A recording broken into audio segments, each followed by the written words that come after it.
Hi, my name is Mike. Thanks for joining me today on my channel, Technically Church, where I share over 20 years of experience in audio, video, lighting, and multimedia. You can always find out more on my website at technicallychurch.com. Let's jump in.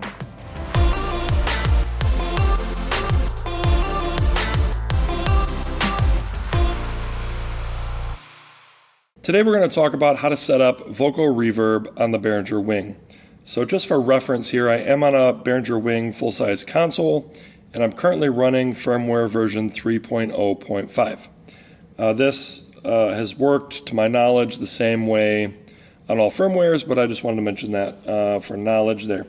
So there's essentially two ways you can do vocal reverb on the WING. You can insert a reverb effects rack on every one of your vocal mics, or you could set up a bus and send all your mics to the bus, and that bus will process the reverb.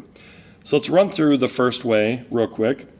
You just are limited here, so I don't see a lot of people do it this way. I'm going to go to channel 1, which is one of my vocal mics, and on your home screen here you have two inserts. You can insert it pre or post fader, okay?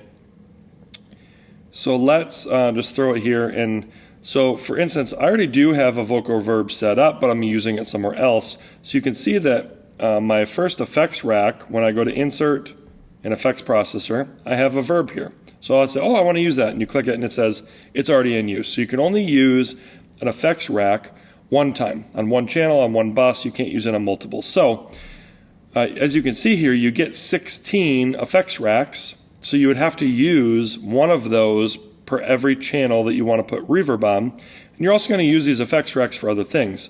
I'm using it for some external processing.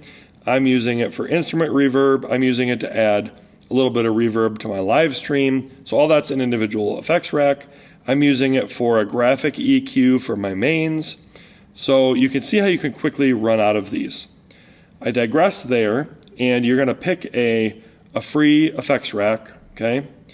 Effects 5, I just happened to pick, and then effects type, you're going to say none, click that, and you're going to pick a reverb. So you have several options on here. I'm not going to dive into every single reverb and how they work exactly. Let's just say in this case we want a hall reverb, so I'm going to pick that. So now on this channel only, my vocal mic, I've inserted in this effects rack a hall reverb. Then I can obviously adjust my settings, my pre-delay, my size, my decay, all those things for that vocal mic. So great, that works.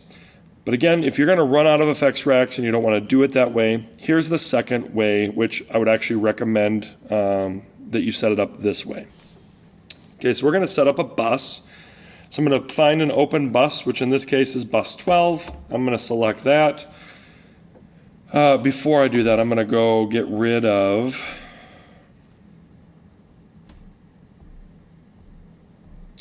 that other verb I set up, just so I have that effects rack back. Okay, so I'm going to go to my open bus, bus 12. Nothing here. It's a very similar process, but I'm doing this on a bus.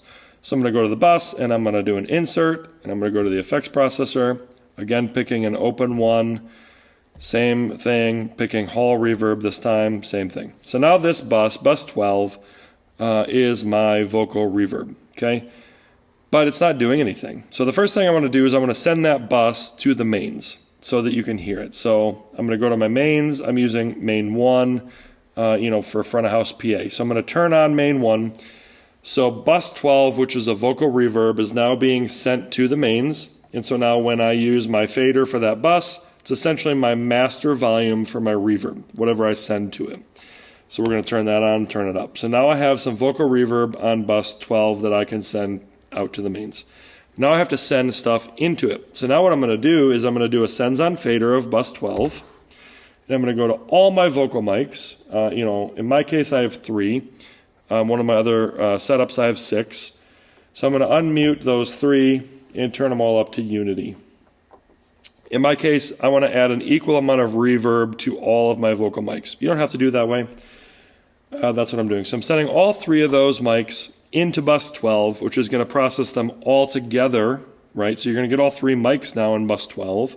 It's going to process that reverb and allow you via bus 12's fader to add or subtract it to the main house mix, okay? So that's how you set that up. and that if you needed it in additional spots from the house, you could send a bus to a bus. Like if you have wireless in-ears, you could send bus 12 to bus 1 if bus 1 is a wireless in-ear. You could get some vocal verb in their in-ears as well.